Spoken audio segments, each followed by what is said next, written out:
Hello everyone, and welcome back to the channel, and today, in honor of Season 4, Part 1 of Stranger Things releasing, we're going to be taking a look at an older LEGO set. That's going to be set number 75810, the Upside Down.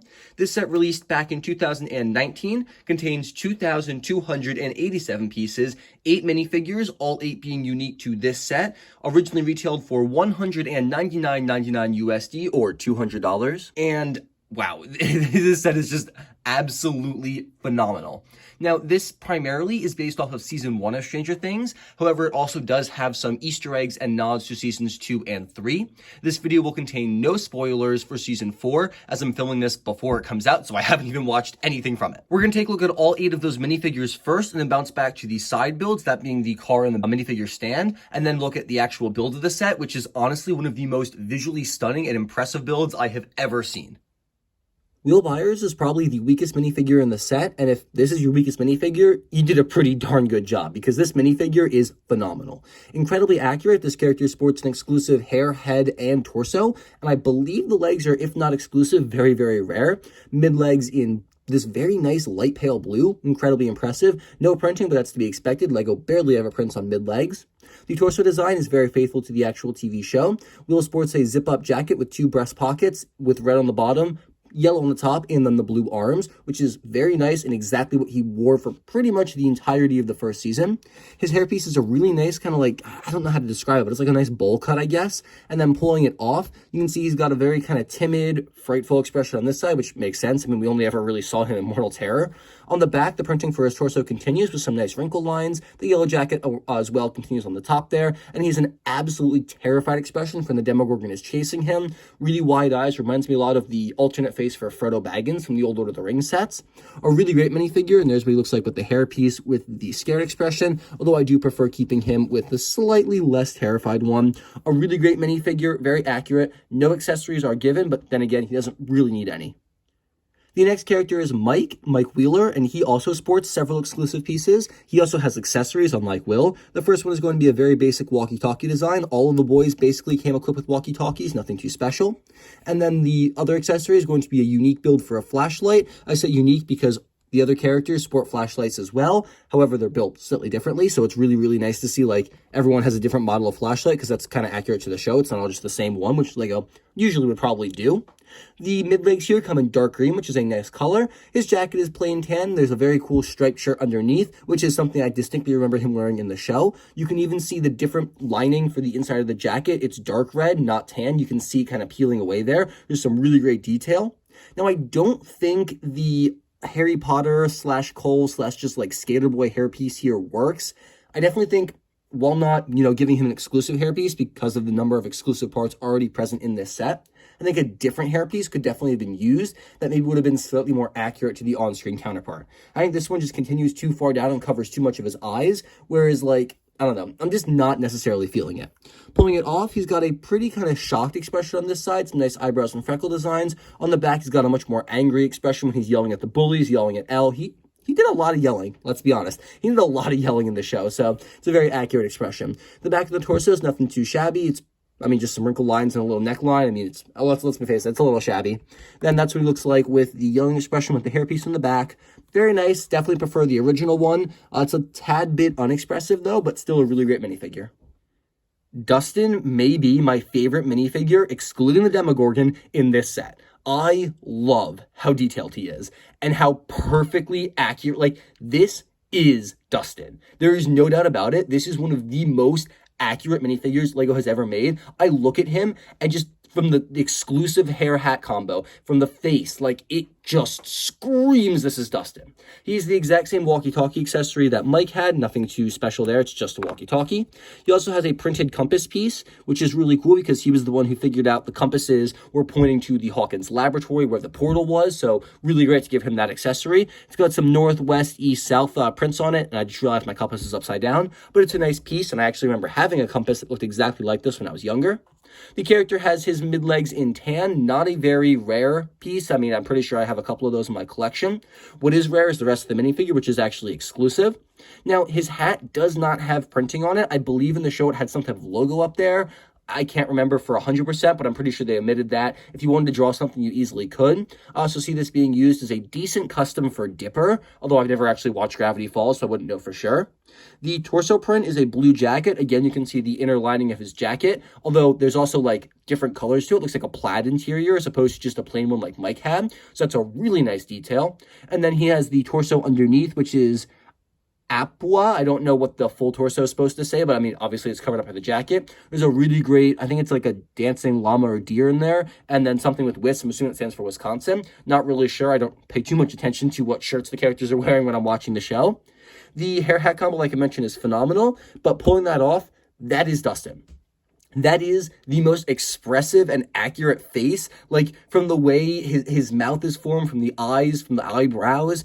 I mean, that's perfect. And on the back, he has a much more shocked, scared expression. This one doesn't look quite as much like Dustin, which, I mean, I get the mouth is more closed, the eyebrows are up. It's kind of conveying emotion there. And you can see the back of his collar is turned up, so you can see the plaid interior as well. Leaving some more wrinkle and hash lines for the actual torso. Then here's what he looks like with the hair combo on for that direction. Pretty great still. I can't get over how good he looks from the front here. Like, that is the best minifigure I have in my collection, hands down. Last complete for the minifigures, I promise. Here we have Lucas, and there's a lot of great about this character, but also one glaringly awful part. Now, the character is incredibly accurate, except for the hairpiece they chose.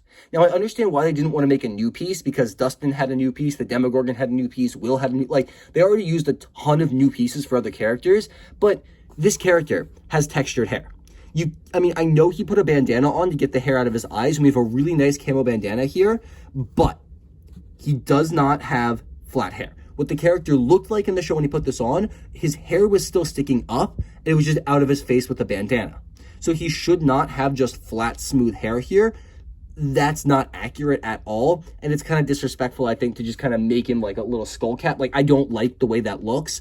I really would have preferred if they made an exclusive part or just omitted the bandana altogether and given him an actual hairpiece. He really should have like textured up here, not just smooth. Aside from that, those accessories are great. Like I said, he has a different build for a flashlight. This one's a more upright design using one of these newer Ninjago pieces. I say newer, this came out like 10 years ago at this point. And then he has the wrist rocket accessory, which is just a recolored slingshot piece. Nothing too special there, but I mean, he did use this to attack the Demogorgon, which, what were they thinking? How are you going to kill a Demogorgon with a slingshot? Like, I know they're kids, but come on, guys. His mid-legs are in a dark brown color, which is pretty nice. I believe those have come in some other sets before. I know they certainly came printed in the newest Muppet CMF. The dark reddish-brown jacket is really nice. He's got some fur coloring designs around the neck, and then a nice blue interior shirt, along with a really cool tool belt that's covered up by the jacket. He does not have an alternate facial expression because it would be showing because the bandana does not cover everything. So he just has a bit of a shocked, alarmed expression here, probably because he's trying to fight a Demogorgon with a slingshot, which is, whatever. On the back, he's got some more button designs, wrinkle designs, and then more of that fur collar. Like I said before, no alternate facial expression. Pretty great character, just still can't get over how inaccurate that hair is. 11 is a great minifigure, but also the one where I think there definitely could have been some improvement made. While there's nothing negative here, I think they probably could have added an additional hairpiece. This is 11 when she's dressed up in Nancy's old dress and has the wig on. I would have loved if they included an alternate hairpiece so you could take off the wig and have her short cropped hairpiece as well. Well, now that kind of bald kind of hairpiece is really easy to find. I think probably Finn's from the Star Wars would work really well. I just think it would have been nice if they included that in this set as well, just so you could have the option. But regardless, she looks really great. Her accessory is going to be an Eggo waffle. The waffles appeared in several sets, and you get an extra one in the set as well. Her legs are unprinted white, and she's got a skirt fabric piece on. This is the only fabric piece included in the set. How that works is pretty simple. It's a fabric piece that goes on over it. Taking that away, she just has plain white legs. The blue jacket covers most of the dress, which is printed a little shoddily because it's like white and pink printing on dark blue, which is pretty hard for Lego to do, but the collar at the top looks great. 11 has a very nice stern face on this side, and then no alternate facial expression, which is a bit unfortunate. I would have loved one with her yelling so you could have her using her power against the Demogorgon. That would have been cool, but again, it's not really necessary. It's more for a display, not for play, so I see why they did that. There's some really great wrinkle lines in the back of her torso. She's a great looking minifigure. Again, I just wish they added an extra hair piece for her. Hands down, the best minifigure in the set. Hands down, one of the coolest looking minifigures in my entire collection. I love the Demogorgon. Lego absolutely nailed the look and feel of this minifigure. While it should have definitely been a bit bigger, and I wish they still used the Toy Story Woody and Jesse longer legs and arms to do like taller, larger characters, this guy is still perfect.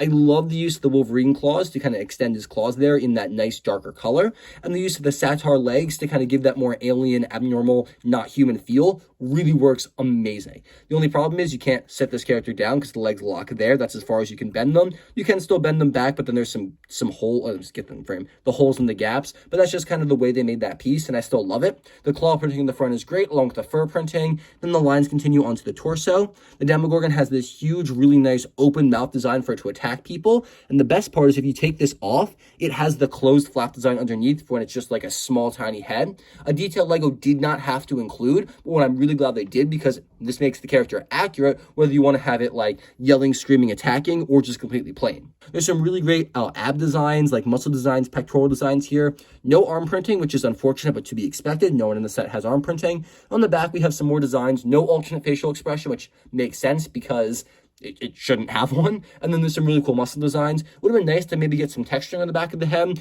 Ultimately, not necessary because, let's be real, I'm never taking this off because I just love the way that looks. Hands down, such a great minifigure, menacing as hell. Joy's Buyers features our third and final different rendition of the flashlight. This time it's a dark black. It's a dark black. All black is dark. It's a black lightsaber hilt as opposed to the light gray one that Mike had, and different from the gunmetal gray one that Lucas had. Aside from that, she has no other accessories, although I believe you're supposed to give her a Will the Wise print that I ended up putting on one of the tables in the house. I'll show you that when I take a closer look at the interior of the houses in a second. Her hairpiece is shared with Hermione Granger, and I think it works reasonably well for Joyce Byers here. No complaints from me. She's a very, very nice face as well, if I can pull off her hairpiece here. You can see it's like that concerned motherly face where she's really worried for her sons. Plain unprinted dark brown legs, same color as Lucas's. Really nice. I'm going to have to steal this for a custom. Her torso print is really cool. I love the striped yellow on the dark red. It looks really cool. And of course, the olive green jacket. It's a rare color, so it's nice to get here.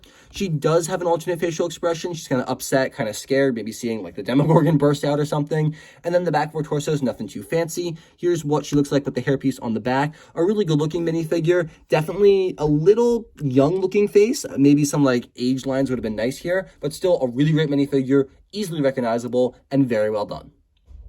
The final minifigure in the set is going to be Chief Hopper himself. His accessory is going to be a coffee mug, although probably should have given him a cigarette and a can of beer, if we're being perfectly honest. That's what he's mostly seen with in the show.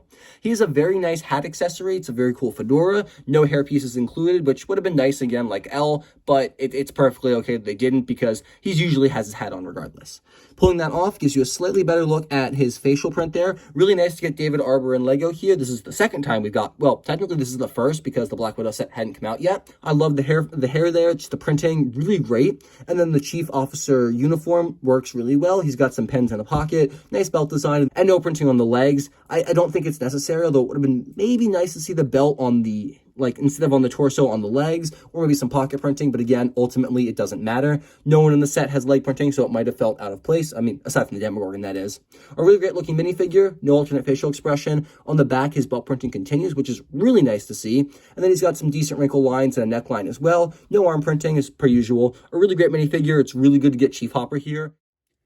The only real side build for this set is going to be the Hawkins police car. This is Chief Hopper's car, and despite it scaling relatively well to a minifigure, this thing only fits one character, which is awful. I mean, it is 6 studs wide. However, we know based on the new Jurassic World set that Lego is capable of making cars that fit 4 people in 6 stud wide formats. I mean, the Jurassic Park Jeep was basically this size and fit a heck of a lot more people than this one can. I think it's a real missed opportunity considering how often Hopper, he goes on little rides with Joyce, he takes Will, he takes 11, other kids, like, he's usually has someone else in his car with him, and so the fact that it only fits him is very disappointing. That being said, I think the scaling and the size works really well compared to how big the car is in the show and how big cars were in the 80s and everything. There's a really nice Hawkins Police Department sticker on this side. That sticker is reflected on the other side as well, and the only other sticker here is going to be the license plate 98Y5 with a police badge. Looks very nice.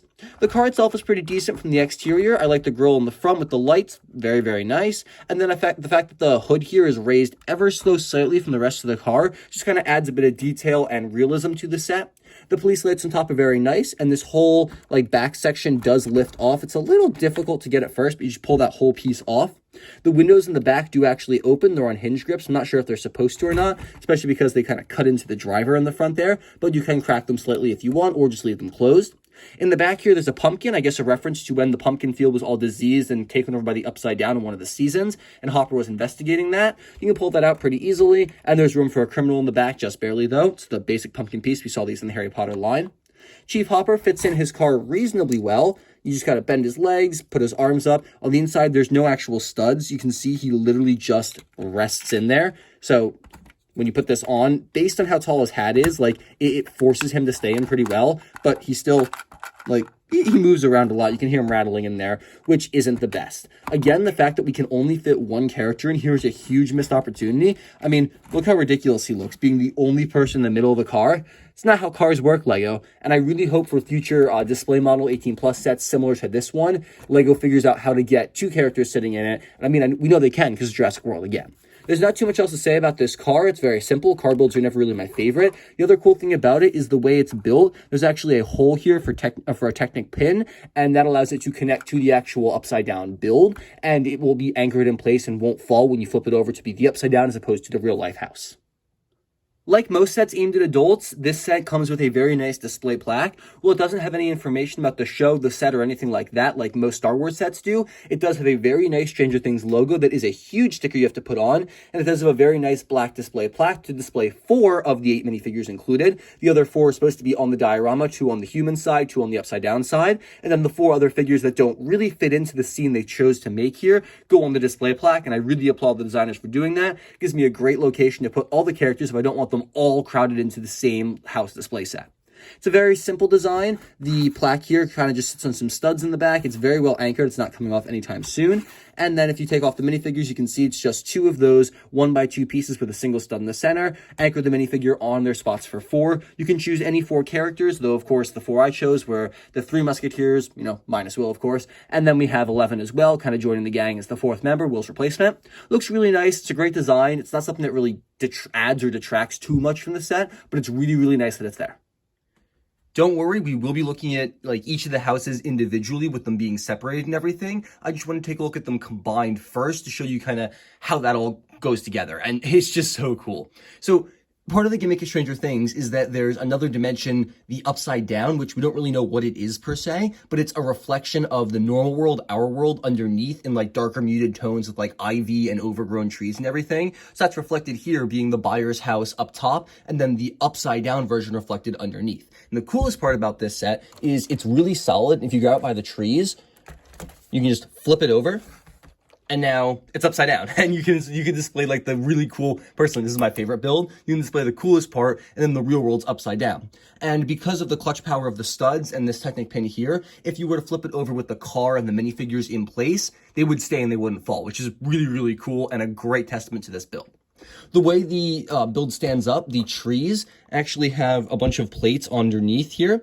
Technically, I mean, it's a studs and on top connection, but it allows them to actually hold up the entire set, and it's a really sturdy thing. Like it's not going anywhere. Like I'm hitting it, it's wobbling, but it readjusts. So that's really nice. You don't have to worry about this falling or anything. And the way it's connected is they have a bunch of these mixel joints with a couple other ball joints holding it in, 4 in the front, 4 in the back, and then the trees are connected to both sides using ball joints. When you pull them apart, the 2 halves of the house will just separate, which I'm going to do now off camera for you so we can look at each part individually. I want to take a look at all the parts that you need to anchor the houses together before looking at the buyer's house individually. You need to remove both those trees. However, before you remove the trees, these stone pieces and cheese slope pieces need to be removed. They help anchor the trees in place and just prevent them from wiggling around. Those are really easy. You just pull them off and put them back on if you want. And then these are all of the mixel joint, ball joint connections that anchor the houses together. There's some with leaves, some without. They just go all around the house and they're really easy to pop off. And then, of course, we have the actual trees. Now, the trees are super cool. They're both built completely identically. They're exactly the same, and they stand up very well on their own. The only difference is this tree has a missing poster for Barb. Let's bring that closer so you can get a look at that sticker. It's a really cool looking sticker. It says missing Barbara Holland. And then on the other side, we have missing Barbara Holland. This poster is not ripped and frayed. Notice this sticker is because it's on the upside down. Really love the way they do that and how the stickers are perfectly replicated. The trees themselves are also perfectly symmetrical from like the upside down to the normal tree.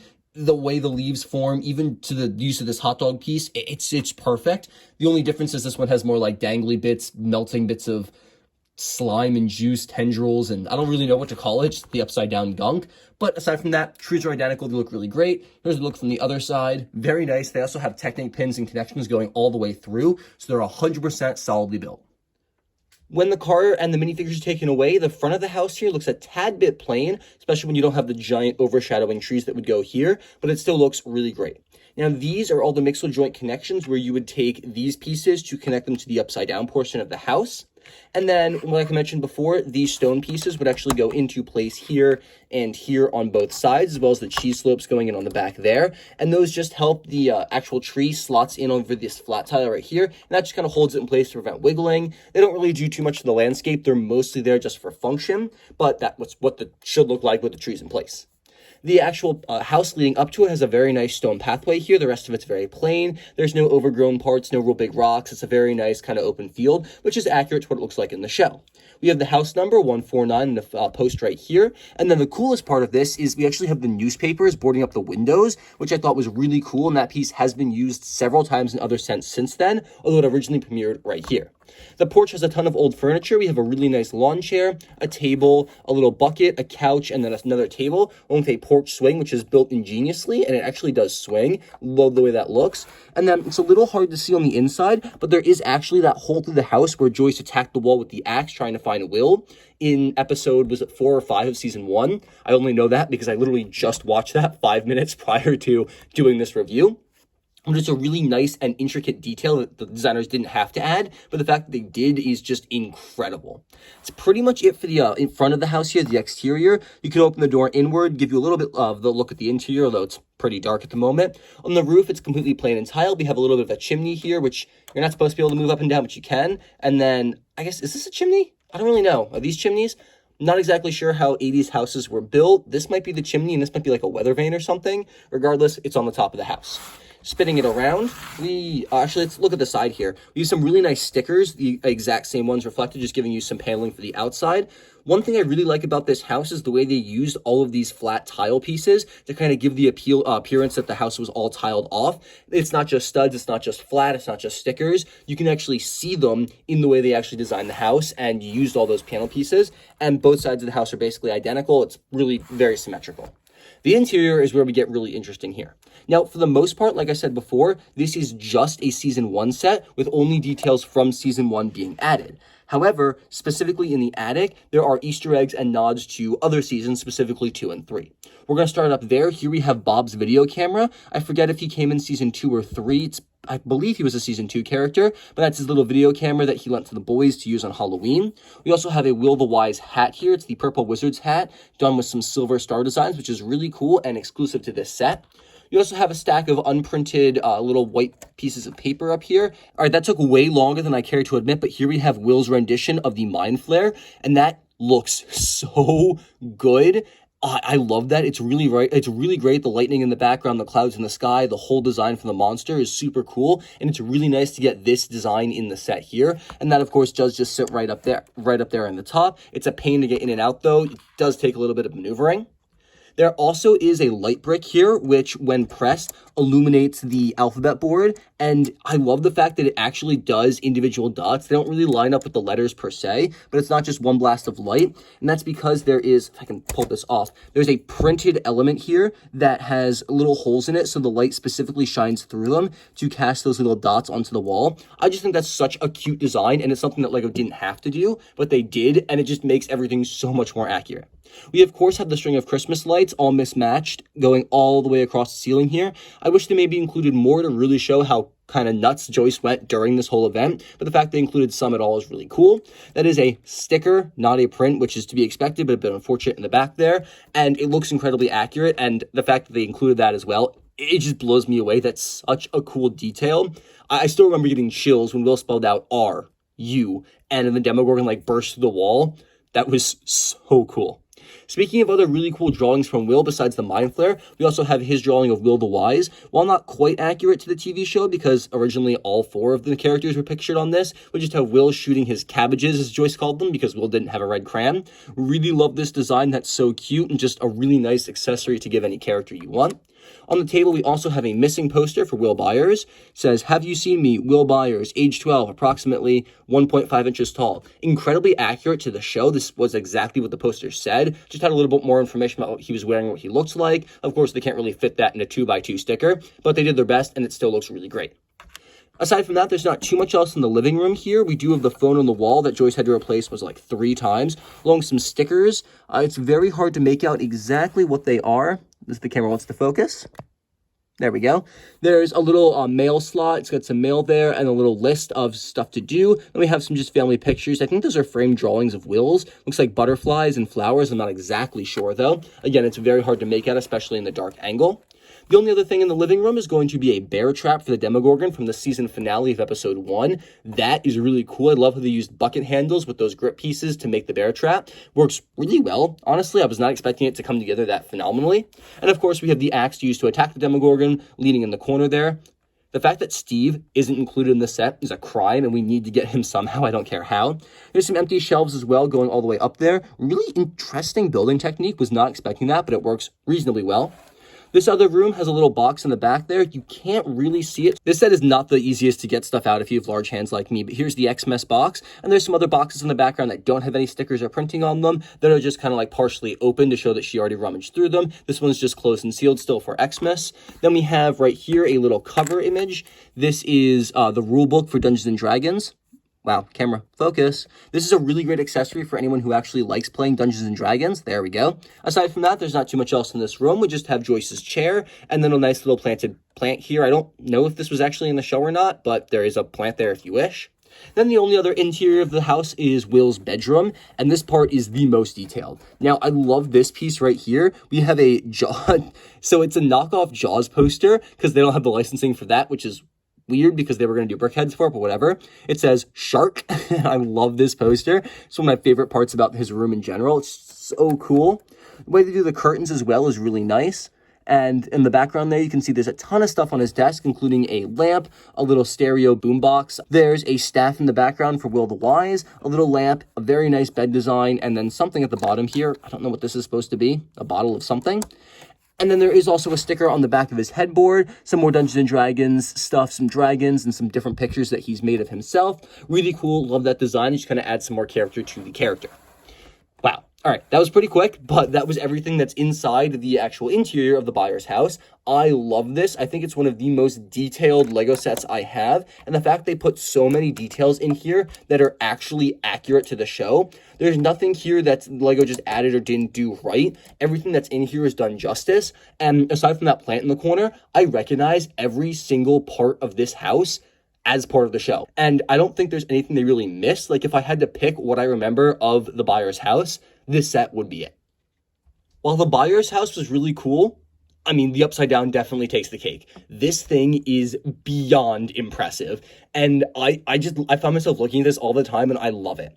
First off, they nailed the decrepit, vine-covered, disgusting look of the Upside Down with perfect detail. If you look on the roof, you can see there's all these different like leaf bits, these like translucent circle tiles to represent slime, different overgrown bits of leaves and plant life, and it looks perfect. There's also a bunch of really weird rock designs, some like black ooze and slime, a lot more than was represented on the actual human side of the Byers world, and that just stands out to me as phenomenal. Like before, you're supposed to put these little stone pieces here and here to anchor the trees into place. Then you have 2 more in dark brown there to go on the sides. That's what that looks like. Those are again to anchor the trees, which slide into these flat tile pieces right there. Nothing too special there.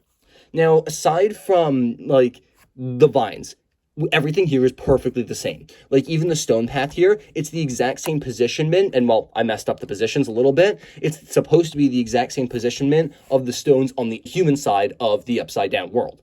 And then the only other difference is this side has Will's bike. I'm not sure why it's attached here. Technically, I don't think the bike ever made it to the Upside Down, but it's a really cool detail to have Will kind of hiding behind it as the Demogorgon chases after him. You can notice that while it's a little covered by this plant life, if I pull this piece off, you can see that there's still the gaping hole in the buyer's house because what happens in one side is reflected on the other. I'm not going to admit how long it took me to get that off, but you can see there's still the crack in there from Joyce attacking with the axe, incredibly detailed.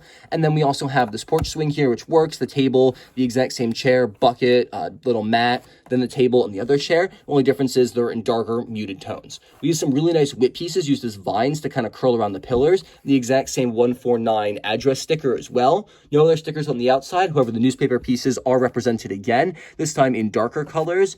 Let's see if we can find some light in there. There we go. Some darker colors. That looks so good. Again, I love the paneling. On the exterior side, it's basically the same. There's a lot more of these black ooze bits, some little vines and tendrils creeping around, and the stickers are kind of overgrown and cracked. It's got that like growth growing on them. And of course, the exact same can be said about this side. Basically, the exact same represented always is.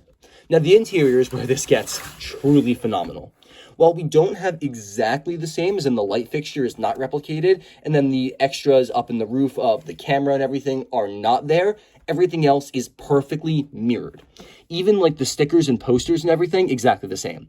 We still have the plant life right here along with the chair, and then the box of Xmas lights is still there, and it's even still stickered to say that. It's just in, black instead of normal box colors. Here we have the Xmas lights box, and there's more boxes in black behind the chair there. We even have the Dungeons and Dragons manual, this time done completely in grayscale with no color. It's the exact same one, except it's got some rips in it and kind of all torn up because it's from the upside down. That's so cool. While there is no bear trap represented here, we do have the blood stains the Demogorgon left behind, showing that it was wounded here and not in the other world. And that's like a really cool touch to show how the different reflections of the worlds work. The shelves are also represented, but like broken and damaged. They're not exactly the same. We also have the Will is Missing poster, this time a lot more ripped and scratched up, kind of ruined like someone scratched it or attacked it with a knife. The alphabet board is the exact same sticker, just reflected, although there's some little vines and leaves covering it. It's overgrown. The lights are done completely in translucent clear pieces. There's no color to them, but you can, if you notice, like some of them are missing because they broke and everything. It's not the exact same pattern because the upside down is a much more damaged and broken version. There's some more leaf designs here that kind of cover up the emptiness of the attic because they didn't put anything else in there. And then in Will's room, all the stickers are exactly the same still. We have the shark poster just done completely in grayscale, the stereo, the Will the Wise wizard staff, the lamp, the whatever the vial is at the bottom of the bed, all of that done in grayscale is copied perfectly. We even have the sticker on the side of the wall here with the Dungeons and Dragons dragon. And if I can get some light in there for you, there we go. You can see all three of those posters are on the same sticker, just done in grayscale and ripped up, damaged. Pretty much par for the course for the upside down. On the inside, we do have the exact same sticker of the to-do list and the mail, and then the little pictures that Will made on the wall, the phone. Everything is perfectly copied, and I love that. I definitely prefer the upside down version to the real life version, just because I'm a big fan of the blue tones, like the darker colors, the muted design, and it's very accurate and just looks so good. Unfortunately, seeing as I got this set way back in 2019, I no longer have the box, which is super unfortunate. I wish I had kept it because it was some of the most beautiful box art I've ever seen. However, you're going to have to settle for a Google Images picture here. I love the way they did the upside down here. We have like the real skyline in really nice orange muted colors on top, and then this horrible, dingy, upside down melting forest underneath, which is so cool. They have to advertise the light brick, obviously. And the best part about this is like the Lego and Stranger Things logo are upside down. So if you flip the box, while the set information doesn't carry, the logo is still up top, so you can display this upside down or right side up. I don't know why I threw this box out. I'm so mad at myself for that. On the top, you can see it has pictures of all the minifigures, along with an actual size for the Demogorgon. And then on the back of the box, it's even cooler. We have the full interior showcased along with the light brick again. And then there's no like kind of ghostly image showing like the model's width and length and everything. Instead, it just has the actual model with like 44.6 centimeters. And then was it 32.8 centimeters all along the sides there.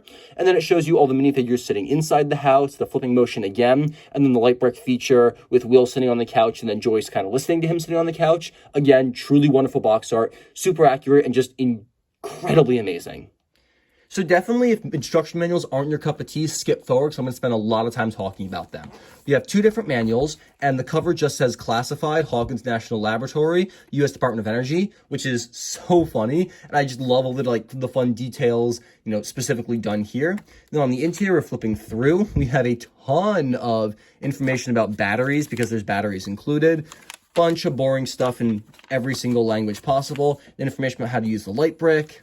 Now, all right, here is what the interesting stuff happens. So it does a little bit explaining about the different, like the show, things of the fictional rural town of Hawkins, kind of showcases what happens in it. Then we have some pictures of the actual characters, the rooms, the sign, and the alphabet board. R-U-N. Oh, that was such a good scene. Chills, guys.